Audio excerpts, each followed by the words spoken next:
Yo, welcome back to the house where we talk news, celebrities, and hot topics. We are here with Preston Mitchum. That's right. Okay, Preston. So we know Preston from Summer House Martha's Vineyard. And listen, before anything, how are you, first off? I'm pretty good. It is a sunny day in DC, so I'm doing pretty good. Yes, I see that you just got back from Europe. You were in Paris Yes. and Madrid and Barcelona. It was a 10-day trip, but it's one of those vacations where you are actually excited to get back to your own bed. So it was a great trip, but I was excited to be back. did you get engaged in Europe? I did get engaged in Europe. I should say we got engaged in Europe, in Madrid. So on the second leg of the trip, at dinner, I popped the question. Oh, you popped the question. Yeah. Okay, this is so interesting. Did you guys have a conversation beforehand about who would ever ask who to marry? We did. So funny enough, that was actually one of our first conversations when we started dating. We've been together for 3.5 years. And I think after a while, you kind of just know, honestly. I don't believe the people who say love at first sight. I think that's nonsense, honestly. But I will say, after a few years, you do start to kind of realize if that person is going to be the person you want to spend your life with. And that's really how it came to be. We were already planning this. We do 2 international trips a year. We're already planning this kind of longer trip. He has this type of job where he works in big law. So with his job, they have to take a longer period of time. They can't just take a day off or 2 days off. Right. So this was one of the trips where we're like, all right, you know what? This makes sense. We're already going to be away. He is the planner out of us two. And so I kind of already thought it was unique that he would actually pick the place that I would be proposing to. He just didn't know it was going to be happening. So that's really how I thought to do it. I was like, you're the person. And we've talked about it enough that I knew he was going to say yes, thankfully. And then, decided to pop the question on the second leg of the trip. So how did y'all meet? We met on Jack'd, actually. Dun, dun, dun. Yeah, we met on Jack'd. And I always love telling this story because Jack'd, Grindr, whatever, it is exactly what you want to make it. I have I have used Jack'd for sexual purposes and non-sexual purposes. I'm not a stranger to that. But this was just an example where he slid in my DMs, actually. And I looked back at his profile. I liked his profile. It felt chill, but also I know how to turn up when I need to. And after that, we started talking in 2019. We went on our first date in early 2020, so January 2020. We went to this speakeasy in DC where we both lived and live. And one thing led to another. It really was I can't say a rapid courtship because we actually took some time apart during COVID because I think it just kind of needed to happen. I think couples who didn't revisit their relationship during the pandemic may have a rude awakening in a little bit of time.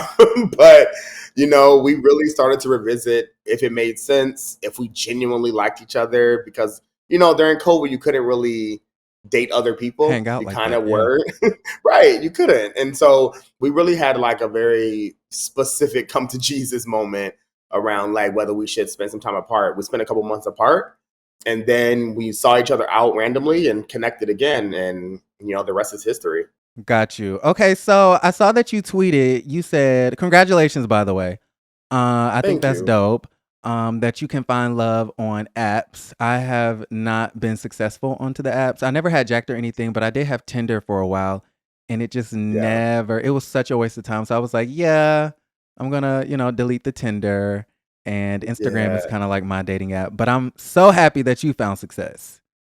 No, appreciate it. I will say this. This is my first time finding success on Jack'd. So, I'm not saying this for everyone, but I think, the same people who are on Jack'd are the same people who are on Tinder are the same people on Instagram. Right. And so yeah. I just think, some people just use one app for one thing over another. I agree. I see that you tweeted. You said, see, sides like me can get engaged too. What is a side? What is that? Listen, I love the fact that I am, I guess now the unofficial side representative on accident. So so sides I mean, honestly, you can define them as many things. They've existed. We've existed for a long period of time. But the short of it is that sides are mostly folks who don't necessarily enjoy penetrative sex. They may engage in it because they love or like someone, but they don't necessarily love being a top or being a bottom or being first for that matter. They genuinely derive more pleasure out of mutual masturbation, kissing, frauding, right? Like nipple play, oral sex, everything that is essentially non-penetrative ultimately. We have Martha's Vineyard. Okay, Summer House, Martha's Vineyard. How did that come about? Did you ever feel like, okay, reality television is something that I wanted to do, or did it just come by surprise? Both, if that makes sense. So I've watched reality TV for so long, like Real World from when I was little. And I actually applied to be on the Real World and made it actually. So I made Real World Austin. I was 18 years old. There was audition happening in Cleveland, Ohio. Again, this is when I was an undergrad at Kent State. So I auditioned. After that, they take you to round after round. I was able to meet a bunch of folks from Real World Philly. Honestly, it was a couple people who ultimately told me they did not enjoy their experience. One of them in particular was a lawyer and specifically said to me that it actually kind of ruined their profession. I was a freshman in college and fortunately, I had enough, I think, self-awareness to be like, this probably ain't it. Right? Like, it just probably does not make sense for me to do it. The contracts were disgusting, to be honest, how much the networks kind of had control over you and your image and your likeness. And not to say that's not true anymore, but I was just young enough where it just wouldn't have made sense for me to kind of like lay my hat there at 18 years old. And so I kind of just gave up the dream of doing reality TV after that. It was just focused on school, law school, especially become a lawyer, etc. And then my life became really interesting. Like I started to get bored and it just felt like there wasn't an opportunity to do anything but just go to work, go home, go to work, go home. And it just wasn't me. And I started to be really uncomfortable with people's perception of who I was not, but who they thought I was. And so, I really started to, I connected with so many people living in DC, have, I would argue, the best friends in the entire world. And we started going to the Vineyard. So year after year, I've been going to the Vineyard consistently since like 2015. One year, I happened to go 2021 with a group of the people who were actually on the show. So some of them were Silas, Jasmine, Jordan, Shanice, Jason, and a couple others, people who ultimately didn't make the show or frankly didn't want to do it, but were also on the trip with us. And we took a picture going to this event. And funny enough, someone who was working in casting ended up contacting Jordan because they were connected on Instagram. And after that kind of just is really how it happened. Like, it's really fascinating that none of us were looking for any of it. So Jordan is contacted to do Summer House. And so I'm assuming that's when she reached out to you guys, or did somebody from the network reach out? Yeah, she reached out to us and kind of was like, hey, not sure if y'all are interested. I thought this was a joke when I got the email or the DM originally, but it don't seem like it is. And so are y'all interested? And then like, who's friends of who and how do you work this out? So we kind of helped build after we realized it was a serious DM. And we're like, oh, these are the people who would be good together. These are the people who we're genuinely friends with. These are the people who, we're like work buddies with, and just kind of how you connect it all together. And it kind of just happened from there. Like after that, we were meeting with the production company, the network, doing not really test shoots, but more like interviews and developing our own stories to talk about like where we are in life and who we like, who we beefing with, like, how they build regular stories and storylines. Right. What was your biggest fear going into it? Oh my God. Like, was there anything in the contract that you were like, what? What is this?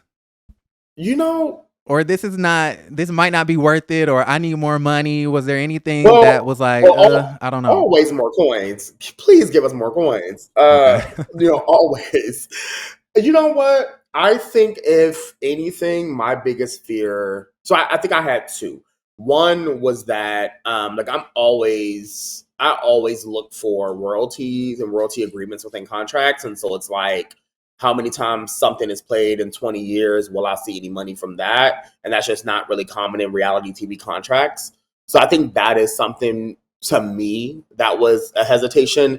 I think also the biggest hesitation overall was that you don't have, like, you're ultimately signing up to be misrepresented. And so that's not to say that, that's certainly not to say that everything is a misrepresentation, right? Because I don't think that's true at all. I actually think for the most part, what you see is what you get. But I also realize that part of genuinely what you're signing away, you can't control editing. Like, you have literally no control over how something is edited and how you'll be perceived based on that edit. And the reality is there's no way you will ever be captured to your 100% likeness because you're filming for hundreds of hours. Right. And they're reducing that to 45 minutes, right? And so, like, I think I just had to accept whether that would be worth it, right? But then you think about platforms and following and potential brand deals and sponsorships, and those things for many people start to outweigh some of the cons. But you did realize these things before you started filming the show, 100%. that they could misrepresent you and things like that. Because there's this lady she stars in one of Carlos King's shows, Love and Marriage DC, and she's going on all of these platforms and she's complaining that, they were capped at $2,500 an episode, and she was upset that they portrayed her as the villain and she's getting a bad edit and all of these things. And I just kind of feel like, it's 2024. Like, it would be different if this was 2008, but we kind of know what reality TV gives. And so you're coming into it, knowing, they could misrepresent me, or they could make it seem like, I'm being a villain when it's editing. Right. Listen, everyone knows that. So it doesn't mean I don't empathize with them, because just because you know it doesn't mean you like it when it happens, right? Like, there's still moments I'm like, I don't know if I said it like that, but it is what it is. But I think for people, if anyone pretends they didn't know those things in 2024, they're lying. I'm sorry. Like, they're just not being honest. Yeah. Or I think they're kicking themselves for not informing themselves enough and not being self-aware enough to know that that's what it is. Like, producers are not your friends. They're just not. They're there to get a good TV show. That is literally their job. And so, I have good relationships with my producers because I just know what it is, right? And they know what it is. I don't confuse the two. I don't blur the lines. Also realize I don't know the age of that woman, but I also know I'm closer to 40. And so for me, I have lived enough of a life, and I, again, am an attorney, so that is my privilege there, where I know what's in the contract. Like, you know what I'm saying? Like, I know what's in the contract. I also have a whole entertainment attorney who looks over my contracts and agreements too. So we all know what we're getting into, right? Like, it doesn't mean you'll like it when it happens, but you know what it is? People sign up for something and they are just like, there's no way I'm going to get the villain edit. There's no way I'm going to say the things that will make me villainous. And then they find out that they kind of sometimes are. Yeah. Right? Because you can't escape yourself. I don't care what you do. I don't care how much you think you're avoiding yourself. When there are cameras around, the real you eventually comes out. And you have good moments, you have funny moments, you have bad moments. And that's just life. The only difference is most people don't have cameras following them. Right. And I feel like oftentimes you should lean into it. Like, be unapologetic about it. If you need to apologize for something or change your ways, you see something about yourself that you don't like, change it. But when people complain about a villain edit, I'm like, lean into it, because there has to be some drama, some tension somewhere. Somebody got to be a villain. So stand in who you are and just own it. That's how I feel. Because you watch reality TV. Yeah. And so I think you are stating what I do wish a lot of people just understood. And I'm no veteran, right? This is second season. But I think as someone who's also watched reality TV for a couple of decades, like, that's why I love people like Tiffany Pollard so much, and Coral and Tammy. Like, there are certain people who I just love because, whether it's them all the time or not, they lean into whatever the edit is, whatever the representation is, and you love them for it because it's like, thank you. Thank you. Okay, so let's go ahead and play first word or phrase. So I say a name and then you give me the first word or phrase. And then we may elaborate. Okay. Okay. So first word or phrase, Noel. It's Noel, right? Not Noella. No, it's Noel. Noel. So Okay. what? Look, Big Lotto. That's what I like. To me, when I first met Noel, there's such like a like loving, funny, chaotic Lotto energy. Were you one of the ones hyping her up to go talk to Alex? Because I was really frustrated at that situation. I don't know if I hyped her up. I did say it was kind of like if you want to talk to him, talk to him. But it wasn't like, oh girl, you got to talk to him. It's like no, like Noel is a baddie, and so it's like I don't. If you want to, go ahead and talk to him. First off, he's the only single man in the house, so that's the first issue. The second issue is I feel like Shanice kind of like was, testing the waters. That didn't really work out. And I really don't like how he kind of like regards her. Because remember that scene where it was like, oh, do you want a shot? And he was like, no. Yeah. I'm like, yeah. okay. I mean, and no, then same. Yeah. and then the thing with who else did he talk to? The summer thing and how, he's not inviting her. So it's like obviously this is a pattern. Like stay away from Alex. I agree. I also think it's funny though, because she made it clear she was attracted to him.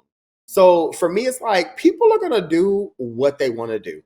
And I've learned that a long time ago. Ain't no amount of advice I can give to make you do something you don't want to. You're gonna do what you want to do anyway. So that's why my response to it was like, you want to talk to him? Go talk to him. Go figure it out.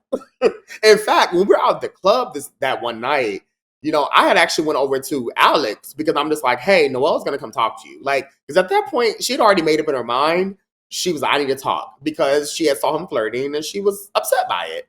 And I went over to him and was like, hey, just so you know, you about to get a talking to. So I'm about to walk away and y'all can talk. Mm-hmm. Okay, first word or phrase, Alex. Ooh, interesting. Interesting. That is just the word. Alex, I need to be clear. I do enjoy Alex. I have my reservations on Alex at first though. Like Alex to me, I never really trust straight men who I feel like are a little too deep. Like it just doesn't come off as genuine or authentic. Like it very much comes off as like Hotep and a little bit like somebody who was a YouTube researcher. Like it just gave me, it was just a little too much for me. And Alex and I are both from Ohio, and I know a lot of men like Alex. So like I didn't really trust his vibes when we first met. It was a little bit too judgy, a little bit too like what I'm doing is the right approach. And that's the only approach there is. I think the more off season that I got to know Alex and hung out with him one-on-one, I really started to appreciate who I finally learned him to be. But Alex is still interesting to me. He's like an enigma. Like you don't really know what to expect. There's still a level of judgment there. There's still a level of like what I'm doing is the right approach. But I do think he's figuring himself out. And I kind of have to give a little grace for that. But that is the word for Alex. First word or phrase, Donald Trump. A bitch. Oh, sorry. Wait, was this? That's your first word. First word or phrase, Summer. Fun. They're saying that she's the drama this season, that she's the villain, that she's the mean girl. Yeah, I don't know if I think Jordan. I think people are saying that about Jordan as well, like Summer and Jordan. Honestly, I think Summer definitely had a tough summer. I love Summer, like I really do. Like Summer was so inviting. Like we went to Jamaica, we stayed in her nana's home. Like that, she was just so inviting. Who was in charge of that trip? No one was in charge of it, to be honest. And I can't wait to really tell some tea about that because it's interesting, even about the whole exclusion thing, because the people who actually said no are the people who haven't said anything. Because there was like a whole like, oh, being excluded from a trip. Right. The people who never said no to Jasmine coming was me, Summer, and Jordan. So, and those are all in text messages. So it's interesting when we're talking about who's excluded from a trip that the people who she thought didn't exclude her are her homegirls. So Jordan did want her to come to Jamaica. Jordan was like, of course we're not on the best of terms, but I'm not about to say no to her getting away and coming on a trip. Why didn't she receive an invite? Well, one, it didn't make sense. Like, she wasn't really talking to anybody, so it didn't make sense for her to get invited for that trip. Like, at this point, literally, no one was on speaking terms with So Jasmine why for the most weren't you on part. speaking terms with her? Jasmine wasn't my friend. Even after the first season, y'all weren't cool like that? We were cool, but she still wasn't my friend. Like, my friend, my line brother is her husband. So, like, Okay. I don't really blur those lines. Like, that is me and her are cool. Oh, okay. Me and her are certainly cool, but like, my line brother is her husband. And I think honestly, and I think people only conflate that because I'm gay. Most people would not expect their line brother and it just wouldn't be that same expectation. Okay, I And got you. so for me, like, I was like, well, that's not my place to say yes or no, because that's y'all girl. That's y'all's homegirl. So y'all have to decide whether y'all want her to go. And I think their reasons made sense. Like, no one was reaching out to her. She wasn't reaching out to anyone. Like, it was just, we see each other when we see each other. We talk when we talk. And that was kind of it. Like, there was no beef. Like, I think people think lack of communication equals beef. And that's just not true. Like, people just weren't really on speaking terms. And the reality is, her and Bria weren't on speaking terms at the time. Jasmine and her wasn't really, Jordan and her wasn't really talking. Summer and her wasn't really talking. Shanice and her weren't really talking. So it was like, why would she be invited on the trip? Like, it just doesn't make sense. It's giving y'all don't like her. But I think that's weird, because if it's a common denominator, why is the common denominator not being the person blamed? Because I don't know what she did. That's what I'm trying to get at. Like, Jordan on the show, Jordan is making it seem like, well, you're not the same person that I was friends with, and ever since you got married, you just been moving different and acting different. Like, that's pretty much But is how that I Jordan's understand it. fault? But is that Jordan's fault for what's not shown? Like, No, you no, can't it's really not. control what's not shown. My thing is, though, it feels weird to me, because in real life, if four people were not talking to one person, no one would ever blame the four people. And so, to me, it's just an interesting thing that when people see it, they're like, "Oh, poor her," and I'm just like, "Well, how does that happen here?" I'm like, because in real life, you wouldn't do that. Like, Okay. if you were not talking to four I'm of the your sort of friends, friend where like, I like to cling on to the underdog. The person yeah, that people aren't talking to or hanging out with. You know what I mean? So I think that's where I'm coming from. yeah. Because it Well, I seemed think as that, though she was kind of like the glue. It seemed as though she was hosting last summer.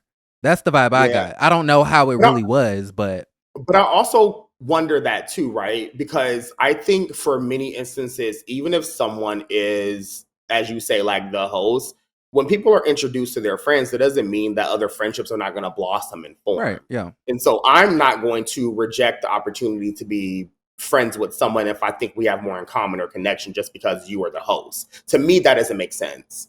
And Yeah. again, most people can, I think, appreciate that there are sometimes you connect your friends, and sometimes those friends blossom better. Now, again, there may be a level of jealousy attached to that if you feel like you're no longer being invited, etc. But I don't think that that's necessarily like those other people's fault, especially if people are like, actually, you did all these things that don't make sense to us and doesn't feel like who you are. So now there's a level of distrust attached to that.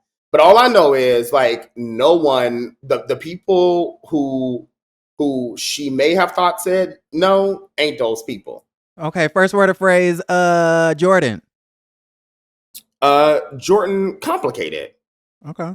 First word of phrase, Karen Huger. Oh, I just feel bad now. I don't. I mean, the grand dame, right? But she's had a very troubled month. Yeah. Did you see the reunion where she said, what did she say? She was like, no other group of black women are more qualified to talk about the colorism issue than this cast on the Bravo network. Mm-hmm. Did you catch that? How did you feel about Yeah. that? And then Wendy was like, no, girl, we don't have the range. How do you feel? I think people can. Colorism is a topic that I don't find that complicated, honestly, but I do think people think they can discuss it because they're black, and that's not true. Like, people, I think, for example, everyone thinks, like, at their jobs, they're like, wait, you do DEI work, right? And it's like, no, they just black. Like, it doesn't mean they're experts in DEI. And I think, like, there are many people who believe they can discuss colorism just because they are black. But I'm like, you can discuss your experience. maybe related to colorism, but colorism is a very like macro socio-political level conversation that needs to happen, and many people do not do it correctly, right? Because there's always like a joke or a punchline. Honestly, I just don't know if Bravo is the network for it. Like, it may be the people, you see people experiencing it. Do you feel like there's colorism on that show? For sure. Easily. I think colorism will always exist anytime you have a community of dark skin and light skinned people. I think there's no escaping it. And I think the problem is, I think people think they can escape it, right? Colorism is literally undergirds racism, right? And where racism exists, colorism has to exist. Mm-hmm. Yeah. First word or phrase, Andy Cohen. Clearly the daddy of the network. Clearly. First word or phrase, Nick. Fun. You know what? Hilarious. First word or phrase, Biden. Joe Biden. There. Oh, wow. Okay. That tells me everything I need to know. Okay, well, for Trump, you said bitch. And then Biden, you said there. So I'm assuming if you had two choices, you would choose there. Then bitch. I'm gonna choose maybe. There. Yeah, for sure. There. For sure. Okay. For sure. Let's see. First word or phrase, Amir. Attractive. A first word or phrase, Giselle Bryant. Do you know any of the Potomac ladies personally? Mm-hmm. Okay. Who are you? Yeah, pretty well. Funny enough, so the 4 people who I'm the most cool with are Candace, number 1. Candace and I probably text every single day. Y'all look like y'all would be best friends. Yeah. Yeah, we're really, really tight. Wendy and I are also really tight. Sharice and I are also tight. And NECA and I have, like, for the past several months, I've built a friendship. Giselle Bryant. Yeah, I had time to think and still nothing comes. First word or phrase, Shanice. Oh my God, wild. Wow, she definitely is wild. Now, I wanted to ask you about the situation because I felt kind of triggered and I was like, let me go ahead and do a Twitter dissertation, but I really just could not find the words. That whole thing with the stalking and the Googling and stuff like that. Okay. What's frustrating me about you guys' show is the fact that it seems like there's this expectation to be like overly courteous. Like, let's not bring this up. Let's not bring that. Let's not say that we Googled this person, I guess, in order to protect someone's reputation or maybe their feelings. But I'm not really understanding where Jordan and Shanice was coming from when they just out of nowhere started going after Alex for, I guess, bringing up that stalking situation. What was your take?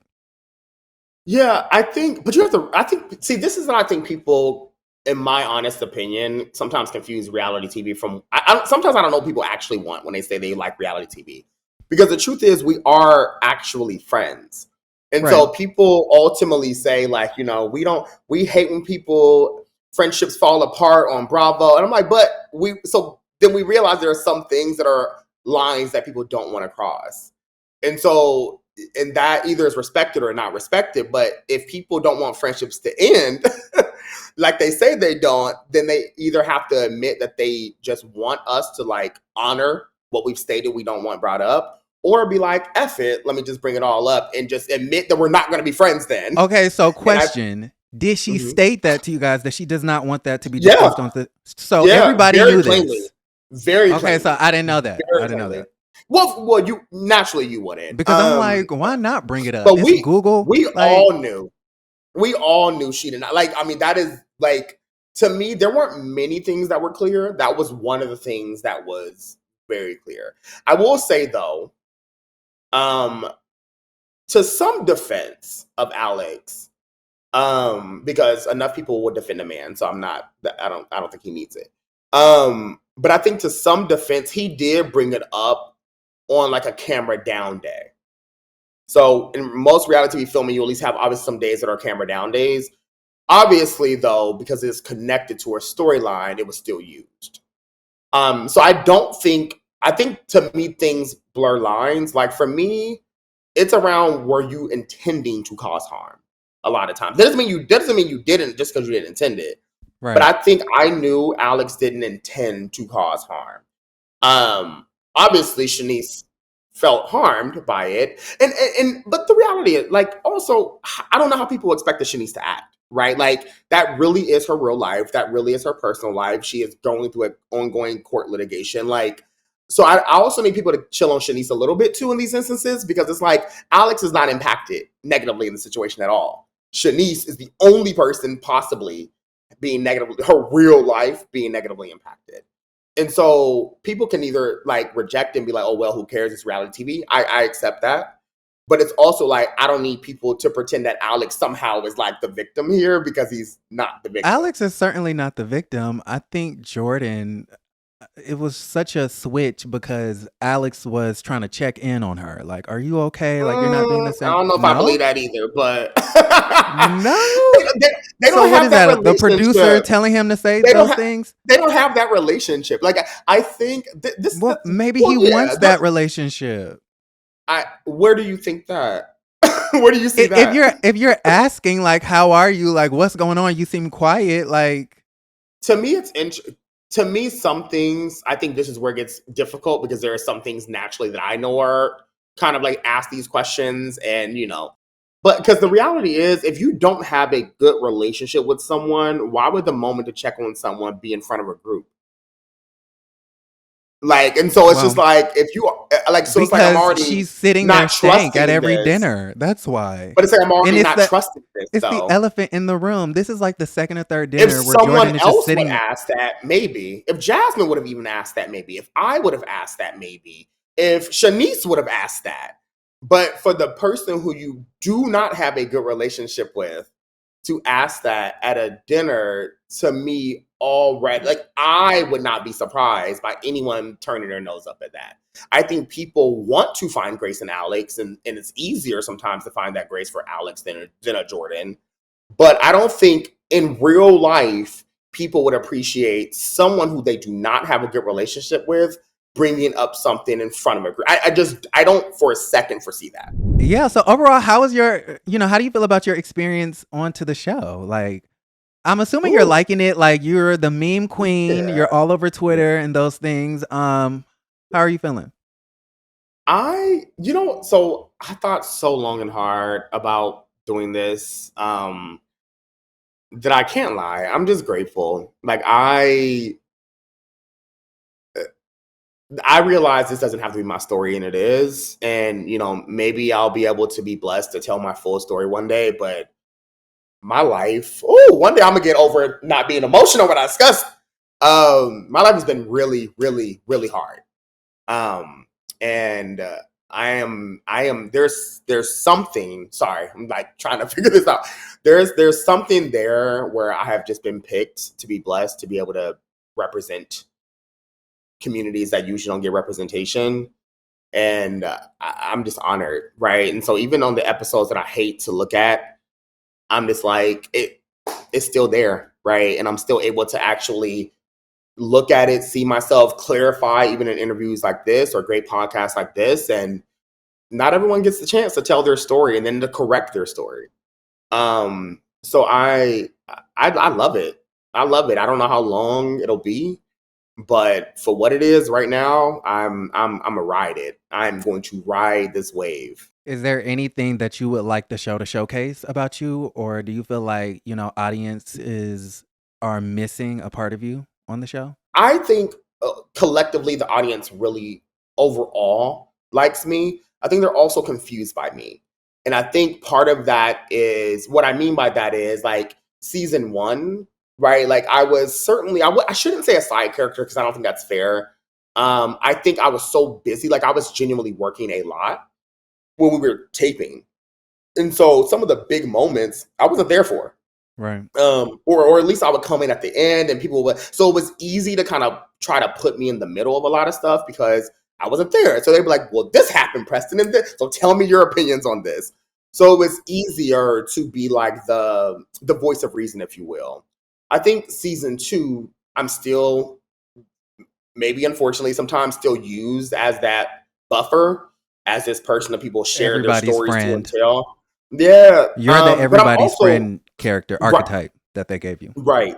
And I'm also very much, which is technically true. I'm also, though, a little bit more fed up with certain things this season. We see that. Yeah. You're so much more vocal, and I love it. I love it. Because last year I was like, as the only gay person, because I root for everybody black and gay, I need Preston to get in there, be vocal, and, you know, be more in the center. Yeah. And you definitely have come into your own on the second season. Thank you. Because the next episode, baby, let me tell you. So, like, it ain't bad. Next episode is also, honestly, it's a palate cleanser to how chaotic this one was. So, thankfully, this one is like our more fun episode, but I definitely, you know, get into it in the beginning a little bit. But I think the network saw it and the production companies saw it and they appreciated it. But, you know, which is why when we took the photos, I was not in the middle. But it's funny, when the picture came out, I was like, oh, all right, well, I guess I'm in the middle here. But I say all that because both of those personalities and versions of myself are true. Like, I am the friend, the voice of reason, but also the shady, vocal person. And depending on the day, you're going to like one more than the other. Right. I'm just grateful that I have learned to love all those parts of myself. Because I don't think on reality TV, let's be clear, Bravo has really never really had, not obviously all black shows outside of like a Housewife franchise or two, but they certainly haven't really had someone like me on their network before. Agreed. And so I'm just using these opportunities and really taking them like full heart and head, recognizing that I'm learning a lot about myself. Like season 2, I'm definitely a lot more comfortable in front of the cameras than I was in season 1. Mm-hmm. Yeah, you're definitely important in this space. Because speaking of Bravo, it's like a lot of the gay black guys we see are like, you know, we saw, I don't know their names, like the Derek Jays and Miss Lawrence, Derek J, Miss Lawrence, and, you know, people like that, and they're great. I love them. But I love this show because I kind of like see myself in y'all. Like, I can relate to you guys more, like, you know, y'all's friendships and the lifestyle and the aesthetic of it all. I see that. So that's why I personally enjoy it. But I feel like you've been doing a really great job in season 2. So I love it, Preston. Well, listen, I hear you fully too. And this is why I do love these conversations. People be like, oh, people really do have opinions about, because when we get stopped on the street, it's so funny, especially when we're all together. People will come to us and be like, I don't like how so-and-so said to so-and-so. And we're like, y'all, thank you. Thank you. Yeah. We care. We care about these storylines. But I appreciate those moments, though, keeping it real, because people are paying attention, right? And even when you have disagreements, like, nah, it ain't really happened that way, but I do hear you and I appreciate that. It's just like, you know, it's important for people to be able to see themselves in us. Like, we all went to brunch where somebody got a little too drunk. We've all just had these moments with our friends, and I appreciate that. I really do. All right, Preston, where can they find you? Anything you want to promote? Any social media, event, business? Yeah, so the things I use mostly are Instagram and Twitter, or X, I think people call it. Both Shady. At Preston Mitchum. Both at Preston Mitchum. But yeah, I actually launched my own merchandise line too with Diversity Merch, where you'll find a lot of my quotes and things from confessionals. The one viral meme that has gone around with the crab legs, that is now on a hat, a mug, and a t-shirt. Okay. The quote, if you make a scene, I'll make a movie, is on a hat and a t-shirt. And a sweatshirt. So you can find that by going to diversitymerch.com/Preston Mitchum. All right. We love to see it. Thank you, Preston. Thank you.